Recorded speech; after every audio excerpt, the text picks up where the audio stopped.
네, 국제경제부 퇴근해도 될까요? 시작하겠습니다. 오늘도 남승표 선배 함께 하셨습니다. 안녕하십니까? 안녕하십니까? 저희가 원자재 투자를 얘기할 때 빼놓을 수 없는 게 국제 유가이고 또 국제 유가를 얘기할 때 빼놓을 수 없는 좀 절대적인 변수라고 할까요? 이렇게 셰일가스인데 오늘 셰일가스에 대해서 또 준비를 해오셨다고요.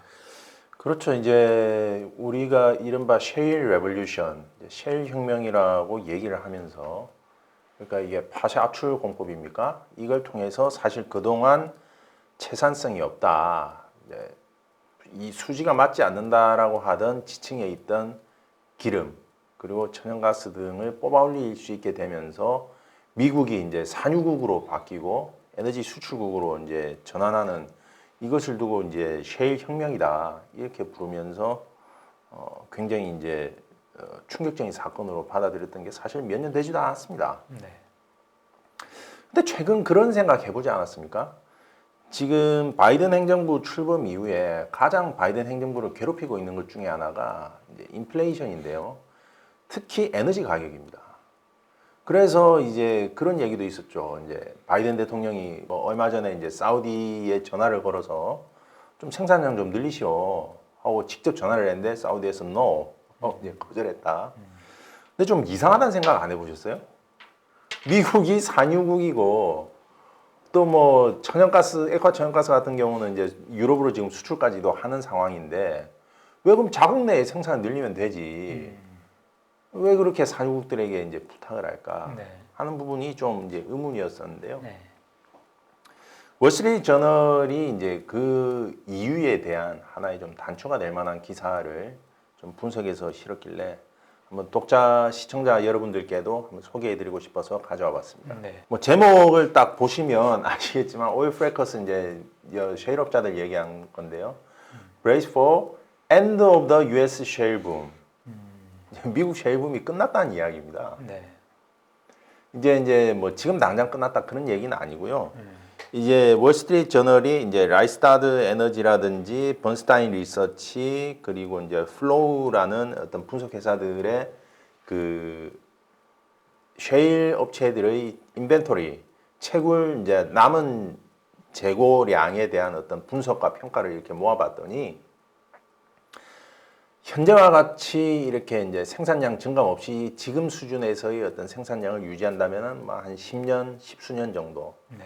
근데 팬데믹 이전에 뭐 거의 연간 15%에서 20%씩 채굴량을 막 산유량을 증가를 시켜 왔었거든요.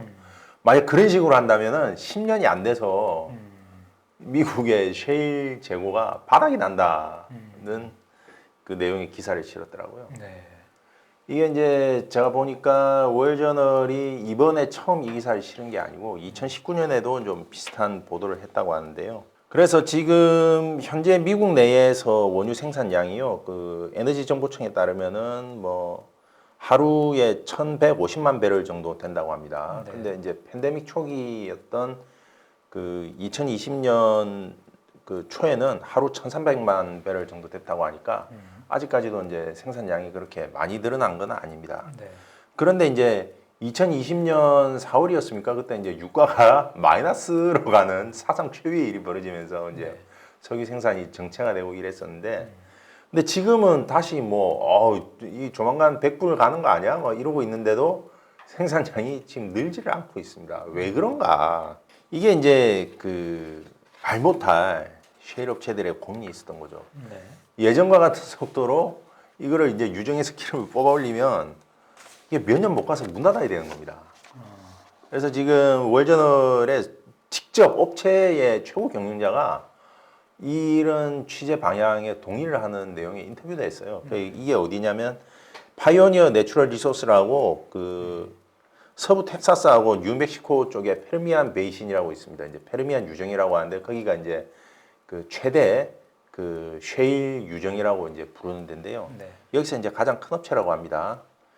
피크 시절에는 보통 연간 생산량을 19에서 뭐 27% 사이에서 막 하여튼 매년 두 자릿수의 생산량을 막 늘려왔다는 거예요. 네. 쭉쭉 뽑아왔겠죠. 그러고도 뭐 300년은 간다 뭐 이런 얘기도 많이 하지 않았습니까? 그런데 지금은 그 파이오니어가 원유 생산량을 5% 이하로 지금 유지를 하고 있대요.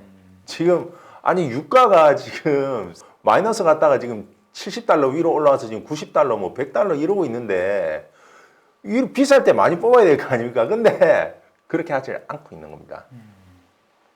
그래서 이제 스캇 셰필드라고 이 파이오니어의 최고 경영자가 뭐라고 그랬냐면, 야 이게 매년 15에서 20%씩 생산량 늘린다는 게 이게 말이 되냐라는 얘기를 한 거죠. 그럴 수 없다. 그렇게 되면 좋은 회사라 하더라도 인벤토리 재고가 끝난다. 이런 얘기를 한 겁니다. 그래서 이 파이오니어 같은 경우는 만약에 지금 15에서 20%씩 연간 생산량을 늘리게 되면 네. 8년 내로 이제 인벤토리 재고가 그냥 거덜난다고 그럽니다. 그래서 지금 이제 이 회사가 최근에 110억 달러를 들여가지고 그 다른 회사 두 곳을 이제 샀다고 그래요. 그렇게 해서 이제 15에서 20년치 재고를 좀 확보를 했다고 합니다. 그러니까 지금 상당히 위험한 상황인 거죠. 그래서 셰필드 씨가 생각하는 이제 자기 견해가 뭐냐면, 미국의 석유 생산량이 이제 매년 한 2, 3% 정도밖에 증가하지 못할 거다. 네. 지금 유가가 뭐 70달러에서 100달러 간다 하더라도. 네. 그러니까 한마디로 요약을 잠시 해보자면 결국에는 재고가 전반적인 재고가 부족하기 때문에 원유 생산량을 예전같이 15% 20%까지 늘리지 못한다. 그렇죠. 지금은 뭐 2에서 3%밖에 늘릴 수가 없다 이런 맞습니다. 얘기잖아요. 그럼 네. 재고는 왜 부족한 걸까요? 여러 가지 이제 이유들이 있는데요. 음. 기술적인 부분이라든지, 그 다음에 이제 채굴 이제 시추할 때 리그라고 그러지 않습니까? 여기에 이제 장비하고 이런 걸 이제 들여야 되면 네.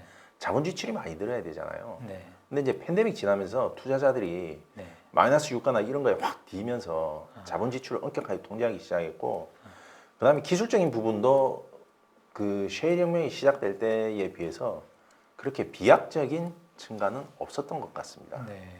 그리고 또 하나 이제 빼놓을 수 없는 게, 애초에 채굴 가능량을 좀 과대평가했을 수가 있는 거죠. 플로우라는 이제 그 에너지 분석 업체가 있는데요. 네.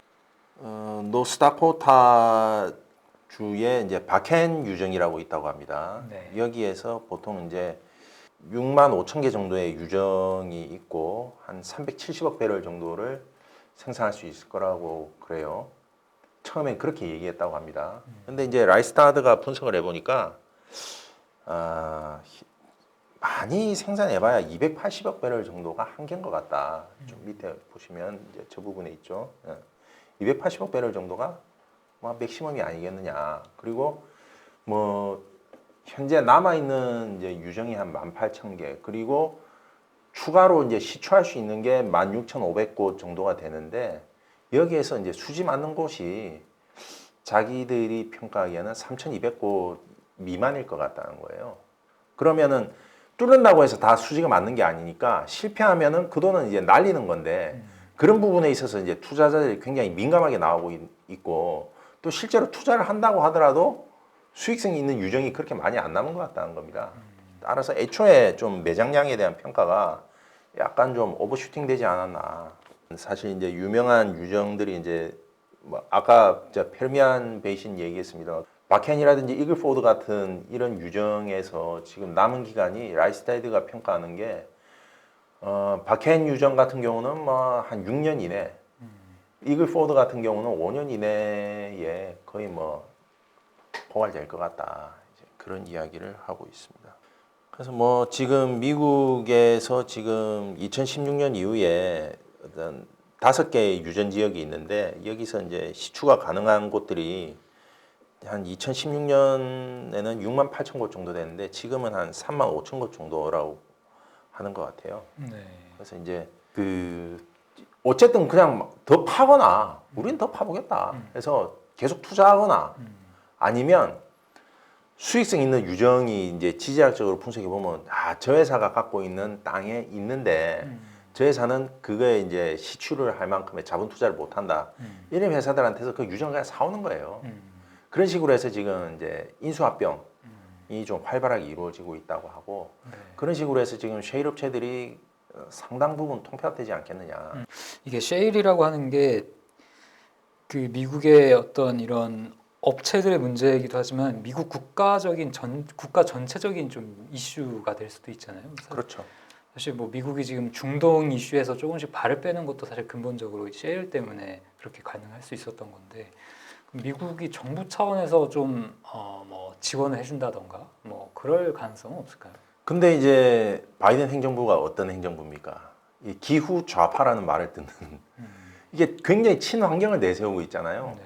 그런 바이든 행정부에서 셰일을 장려를 하기도 굉장히 어렵습니다. 음, 물론 뭐 셰일에서 이제 사용하는 뭐 그 뭡니까 이제 파쇄수라고 하나요? 이게 뭐 화학적인 뭐 환경 유해성이 떨어진다 이런 주장을 하는 분들도 있습니다만은 네. 기본적으로는 이게 고압에 물과 약품을 섞은 거를 갖다가 이제 그 지층으로 쏴가지고 거기서 이제 기름을 뽑아 올리는 방식인데 이게 이제 환경에 과연 뭐 무해하다고 할 수 있느냐? 기본적으로 시추한다는 행위 자체가 환경을 파괴한다고 볼 수 있지 않습니까? 아무래도 또 에너지의 축을 태양광이라든지 이제 재생에너지 쪽으로 가져가려는 게 또 바이든 행정부의 목표다 보니까 셰일이 지금 당장에 그냥 어떤 의지할 수 있는 꽃감 같은 존재? 네. 뭐 그런 거지. 바이든 행정부로서도 뭐 그렇게 크게 밀어줄 생각은 없는 것 같아요. 아 그래요. 그냥 그 빌드 베러 이른바 미국 재건 법안이라고 하는 BBB 법안에도 뭐 셰일에 대한 뭐 지원 내용이나 이런 건 없고 태양광이라든지 뭐 저 급속 충전 뭐 이런 쪽으로 이제 네. 포커싱 돼 있다 보니까 좀 셰일 업체들로서는 이제 자신의 그 짧고 화려했던 시기가 저물어 가는 부분에 대해서 좀 준비를 해야 되지 않나 뭐 그런 생각이 들었습니다. 네. 그 미국 아까 얘기해 드렸다시피 미국이라는 나라가 지금 국제 정세에서 미국이 지금 그 포지셔닝을 하는 것 중에서 가장 큰 변수가 하나가 셰일일 텐데 그렇죠. 아 이거를 지금 바이든 행정부가 만약에 조금 간과한다면 또 어떻게 상황이 좀 흘러갈지 조금 궁금해지고 유가가 지금 많이 오르고 있는 것도 사실 이런 부분들이 좀 반영이 돼 있을 수도 있겠네요. 맞습니다. 네. 그러니까 사실 셰일 쪽에서 지금 이 기사 내용에서도 나왔습니다만 유가가 100불로 간다고 해도 이전처럼 10% 20%씩 증산 못 한다고 하니 거기에 이제 모든 게 나와 있는 거죠. 지금 에너지 안보 얘기를 하셨는데 좀 그런 부분에 있어서 사실 그래서 미국의 지금 상황이 굉장히 여의치 않은 것 같아요. 예를 들어서 우크라이나를 러시아가 끝내 침공을 한다든지 혹은 국지 도발로 가서 서방 국가들이 러시아 제재를 하게 될 경우에는 유럽은 사실 에너지 문제가 지금 굉장히 심각하거든요. 천연가스 수입의 상당 부분을 러시아에 의존하고 있는데 이거를 이제 사실 제재를 한다지만 자기 집으로 들어오는 난방 연료 밸브를 자기가 잠그는 꼴이에요. 그럼 지금 어떻게 버티고 있느냐? 미국에서 들어오는 그 LNG를 통해서 지금 어느 정도 좀 해결을 하고 있는 부분인데 미국도 사실은 이 부분에 있어서 여유가 별로 없다. 이런 부분들이 사실 이제 좀 미국이 현재의 어떤 국제 정세를 풀어가는 데 있어서 네. 또 좀 머리가 아픈 부분이 아닐까 하는 생각도 한번 해봤습니다. 네, 알겠습니다. 자, 오늘은 셰일가스와 관련돼서 조금은 셰일가스에 대한 약간 부정적인 그런 얘기들이 나오고 있는 소식들을 전해주셨습니다. 근데 한 가지만 말씀을 드리고 싶은 게 네. 뭐냐면 그 오일 피크라는 말 들어보셨을 겁니다. 아마 2009년이었나요? 뭐 언제인지 모르겠는데 뭐 원유 저장량이 정점을 찍고 이제 고갈된다 이런 얘기가 나온 게 아마 기억하시는 분들 있을지 모르겠는데 한 10년 넘은 것 같아요. 네. 그런데도 지금 뭐 세계 원유 저장량이 고갈됐다는 얘기는 없거든요. 그래서 이 월저널의 기사도 하나의 어떤 기사 혹은 의견 정도로 받아들여 주시고 아니면 업체들이 좀 로비를 했을 수도 있겠네요, 월저널에다가. 근데 이거는 셰일 업체에서 했을 것 같지는 않아요. 그래요? 좋은 내용이 아니기 때문에 그렇습니다. 알겠습니다. 저희는 그럼 오늘 이쯤 해서 퇴근하겠습니다. 네, 퇴근하겠습니다.